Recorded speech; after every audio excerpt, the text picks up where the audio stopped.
Start. Rolling.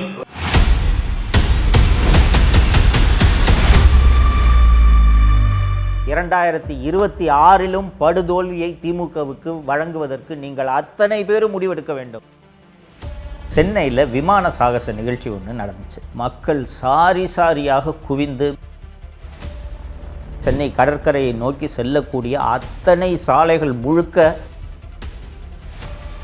இந்த VIP கேலரியில் முதல்வர், மனைவி, மகன், மருமகள் மூச்சு திணறல் காரணமாக கார்த்திகேயன், ஜான், ஸ்ரீனிவாசன், தினேஷ்குமார், மணி ஆகிய 5 பேர்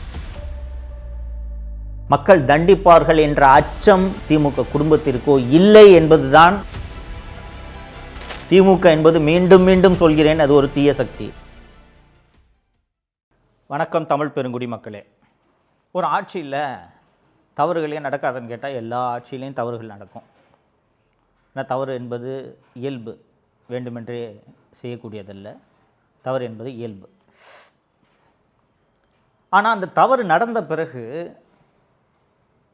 அந்த ஆட்சியாளர்கள் அந்த தவறை சரி செய்வதற்கு என்னென்ன நடவடிக்கைகளை எடுக்கிறார்கள், அந்த தவறு மீண்டும் இதுபோல் நிகழாமல் இருப்பதற்கு என்னென்ன தற்காப்பு நடவடிக்கைகளை எடுக்கிறார்கள், அந்த தவறுக்கு காரணமானவர்கள் மீது என்ன நடவடிக்கையை எடுக்கிறார்கள் என்பதையெல்லாம் பொறுத்து தான் ஒருவர் நல்லாட்சி நடத்துகிறாரா, ஒரு மன்னன் நன்றாக ஆட்சி செய்கிறானா என்பதை நாம் கணிக்க முடியும். ஒரு மன்னன் எப்படி ஆட்சி செய்ய வேண்டும், ஒரு மன்னனுக்கான இலக்கணம் என்ன, அவன் எப்படிப்பட்ட ஆட்சியை கொடுப்பவனாக இருந்தால் அவன் நல்ல மன்னன் என்று அறியப்படுவான் என்று சிலப்பதிகாரம் முதல் கிரேக்க இலக்கியம் வரை, மாக்கியவெல்லி முதல் பல்வேறு நூல்கள் அறிவுரைகளை சொல்லியிருக்கின்றன. நம்ம தமிழக முதல்வர் திரு மு.க. ஸ்டாலின் அவர்களை பொம்மை முதல்வர் என்று தொடர்ந்து எல்லோரும் விமர்சனம் செய்து கொண்டிருக்கிறார்கள். ஏன் பொம்மை முதல்வர் என்று விமர்சனம் செய்கிறார்கள் என்பதற்கு பல்வேறு உதாரணங்களை சொல்ல முடியும். ஆனால் இன்றைக்கி ஒரே ஒரு உதாரணத்தை எடுத்துக்கிறது சரியாக இருக்கும்ன்ட்டு நான் நினைக்கிறேன். தோழர்களே, 7 அக்டோபர் 2024 அன்று சென்னையில் விமான சாகச நிகழ்ச்சி ஒன்று நடந்துச்சு.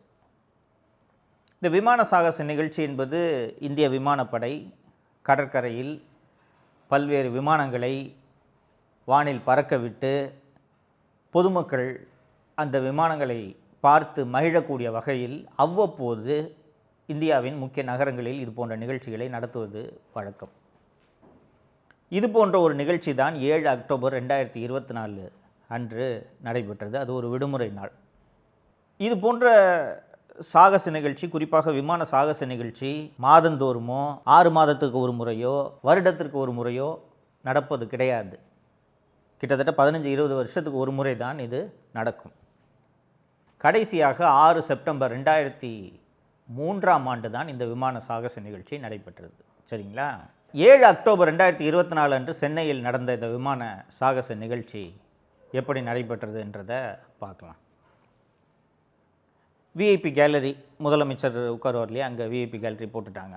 இந்த விஐபி கேலரியில் முதல்வர், மனைவி, மகன், மருமகள், இந்த பக்கம் ஐஜி செந்தில்வேலன், பின்னாடி கமிஷனர் அருண், டிஜிபி அத்தனை பேரும் உட்கார்ந்துருக்காங்க. இப்போ இவர் முக்கியமாக விட்டேனே, தீப்பொறி தினேஷ், முதல்வரோட பிஏ, நிழல் முதல்வர், அவர் எல்லாம் உட்காந்துக்கிட்டு, விமானப்படை அதிகாரிகள், காவல்துறை மூத்த அதிகாரிகள் இவங்கெல்லாம் உட்காந்துக்கிட்டு பைனாக்குலரை வச்சு எல்லாம் பார்த்து ரசிச்சுட்டு இருக்காங்க. கடற்கரையில் இது நடக்கிறது. தோழர்களே, இது போன்ற நிகழ்ச்சி நடக்கும்போது அரசு இயந்திரம் எப்படி செயல்படுகிறதுன்றதை நீங்கள் புரிஞ்சுக்கணும். First air force and Tamil Nadu government கூட ஒரு லைசன் மீட்டிங் நடக்கும். இந்த லைசன் மீட்டிங்கில் தீயணைப்புத்துறை, காவல்துறை, சுகாதாரத்துறை, இது போன்ற முக்கியமான துறைகளை சேர்ந்த அதிகாரிகள் கலந்து ஆலோசிப்பார்கள். எவ்வளவு க்ரௌடு வரும், எவ்வளவு கூட்டத்தை நம்ம எதிர்பார்க்கலாம், அண்டு போலீஸ் டிபார்ட்மெண்ட், டிராஃபிக்கை மேனேஜ் பண்ணக்கூடிய போலீஸ் டிபார்ட்மெண்ட் எந்தெந்த ரூட்டில் இருந்து க்ரௌடு வரும், அண்டு மெட்ராஸில் எவ்வளவு 2 வீலர்ஸ் இருக்குது, எவ்வளவு 4 வீலர்ஸ் இருக்குது, கார்ஸ் இருக்குது அப்படின்றதெல்லாம் ஓரளவுக்கு எண்ணிக்கை புள்ளி விவரங்கள் போக்குவரத்து துறையிடமும் காவல்துறையிடமும் இருக்கிறது. இது போக பொது போக்குவரத்து மூலமாக எவ்வளோ பேர் வருவார்கள், அன்றைக்கி கூடுதலாக பஸ்ஸு விடணுமா, பஸ்ஸு வந்தால் பஸ்ஸை எங்கே நிப்பாட்டுறது, காரில் வர்றவங்கள எங்கே காரை பார்க் பண்ண வைக்கிறது, இது போக ரயில்வேயோடு பேசி கூடுதலாக மெட்ரோ ரயிலை இயக்க வேண்டும், கூடுதலாக மின்சார ரயிலை இயக்க வேண்டும். வழக்கமாக இயக்கக்கூடிய மின்சார ரயில்களை ஞாயிற்றுக்கிழமை போல் விடுமுறை நாட்களில் குறைச்சிருவாங்க. என்ன காரணம்னா அன்றைக்கி கூட்டம் இருக்காது, ஆஃபீஸ் போகிறவங்க இருக்க மாட்டாங்கன்றதுனால அன்றைக்கி கூட்டம் இருக்காது. தோழர்களே, இந்த நிகழ்ச்சியை காண வேண்டும் என்பதற்காக மின்சார ரயில் மூலமாக வர வேண்டும் என்று மக்கள் சாரியாக குவிந்து கூடுதல் மின்சார ரயில் விடாத காரணத்தால் ரயில் நிலையங்களில் கூட்டம் நிரம்பி வழிந்தது. காரு, பைக்கு எப்படியாவது போகலான்னு சொல்லிட்டு மக்கள் அத்தனை பேரும் கடற்கரையை நோக்கி படையெடுத்தனர். அன்னைக்குன்னு பாருங்கள், அது அக்டோபர் மாதமாக இருந்தாலும் அன்றைய தினம் கடுமையான வெப்பம். பெரிய வெயில் இல்லை, ஆனால் வெப்பம், புழுக்கம், தாகம். ஆங்காங்கே குடிதண்ணீர் வசதியை ஏற்படுத்த வேண்டியது ஒரு அரசின் கடமையா இல்லையா? மருத்துவ முகாம்களை ஏற்படுத்தி வைப்பது அரசின் கடமையா இல்லையா? உங்களுக்கு எல்லாரோடுமே சோக்குடு. டாக்டர் ராதாகிருஷ்ணன் ரோட்டில் ஆரம்பித்து சென்னை கடற்கரையை நோக்கி செல்லக்கூடிய அத்தனை சாலைகள் முழுக்க வாகனங்கள் நிரம்பி வழிந்து டிராஃபிக் ஜாமில் பிளாக் ஆகிடுச்சு. அவசரத்துக்கு ஆம்புலன்ஸு போக முடியல. இதையெல்லாம் ஒரு அரசு திட்டமிடணுமா வேணாமாங்க? அன்றைய நிகழ்ச்சியில் நெரிசல் மற்றும் மூச்சு திணறல் காரணமாக கார்த்திகேயன், ஜான், ஸ்ரீனிவாசன், தினேஷ்குமார், மணி ஆகிய 5 பேர் உயிரிழந்தனர். இதில் இந்த 5 பேரோட உயிரை கூட காப்பாற்றிருக்க முடியும். உடனடியாக முதலுதவி செய்திருந்தாலோ, ஆம்புலன்ஸ் மூலமாக மருத்துவமனைக்கு அழைத்து சென்றிருந்தாலோ, இதில் 5 பேரில் ஒரு 3 பேர் உயிரையாவது காப்பாற்றிருக்க முடியும். சரி, நடந்து போச்சு. ஒரு நல்ல முதல்வருக்கு கோபம் வரணுமா வேணாமாங்க?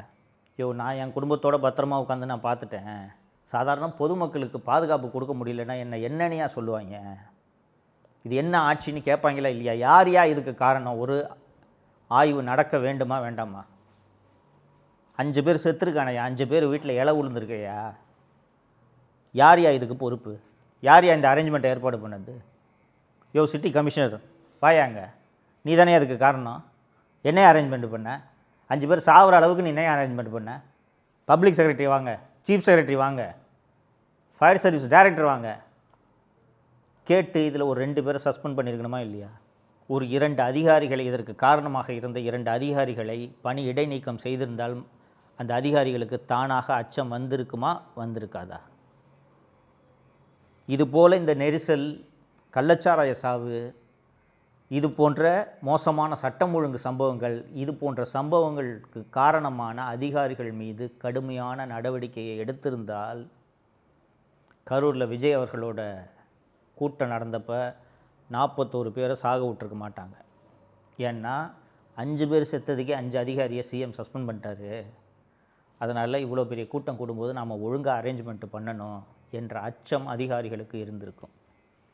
கள்ளச்சாராய சாவு, இன்னொரு நிகழ்ச்சியில் நம்ம விரிவாக அந்த கள்ளச்சாராய சாவை பற்றி பேச போகிறோம். கள்ளச்சாராய சாவு உட்பட எந்த நிகழ்ச்சிக்கும், எந்த சம்பவத்துக்கும், எந்த அதிகாரி மீதும் இந்த பொம்மை முதல்வர் நடவடிக்கை எடுத்ததே இல்லை. அந்த தூத்துக்குடியில் துப்பாக்கிச்சூடு நடந்தது உங்களுக்கு நினைவிருக்கும். அதிமுக ஆட்சி காலத்தில் அந்த ஸ்டெர்லைட் போராட்டத்தில் நடந்த அந்த துப்பாக்கிச்சூடு தொடர்பாக விசாரணை ஆணையமெல்லாம் அமைக்கப்பட்டது. அந்த சம்பவத்தை வச்சே திமுக வாக்கு கேட்டுச்சு. 13 பேரை கொண்டுட்டாங்க, 13 பேரை அதிமுக ஆட்சி கொண்டுடுச்சுன்ட்டு அந்த சம்பவத்தை சொல்லி வாக்கு கேட்டாங்க.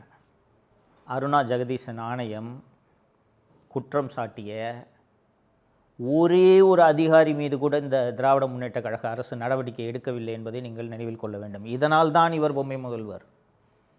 இவர் முதல்வரா, அதிகாரிகள் முதல்வரா? ஸோ இப்போ இந்த திராவிட மாடல் ஆட்சி மீண்டும் தொடர்ந்தால் என்ன நடக்கும் என்பது புரிகிறதா? இந்த 5 பேரெல்லாம் படித்தேன், கார்த்திகேயன், ஜான், 5 பேர் இறந்து போயிருக்காங்கன்னு. அவங்களோட உயிர் திரும்பி வராது. ஆனால் பொறுப்பற்ற முறையில் நடந்த அந்த அதிகாரிகள் மீது நடவடிக்கை எடுப்பது ஒரு முதலமைச்சரின், ஒரு அரசனின் கடமையா இல்லையா? தன்னோட கடமை என்ன, அந்த கடமையை செய்கிறது நமக்கு அவசியம். அப்படி கடமையை செய்ய தவறின அரசனையோ முதலமைச்சரையோ மக்கள் தண்டிப்பார்கள் என்ற அச்சம் இந்த திராவிட முன்னேற்ற கழக ஆட்சிக்கோ திமுக குடும்பத்திற்கோ இல்லை என்பதுதான் உண்மை.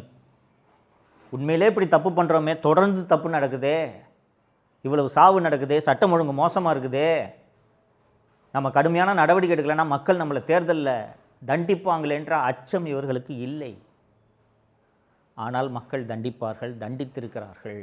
இதனால்தான் 2011 திமுக படுதோல்வி அடைந்தது, 2016 படுதோல்வி அடைந்தது, 2026 படுதோல்வியை திமுகவுக்கு வழங்குவதற்கு நீங்கள் அத்தனை பேரும் முடிவெடுக்க வேண்டும்.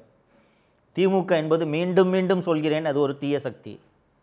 அந்த தீய சக்தி தப்பி தவறி கூட ஆட்சிக்கு வந்துவிடக்கூடாது என்பது உங்கள் கையில் இருக்கிறது. நீங்கள் அதை செய்வீர்கள் என்று நம்புகிறேன்.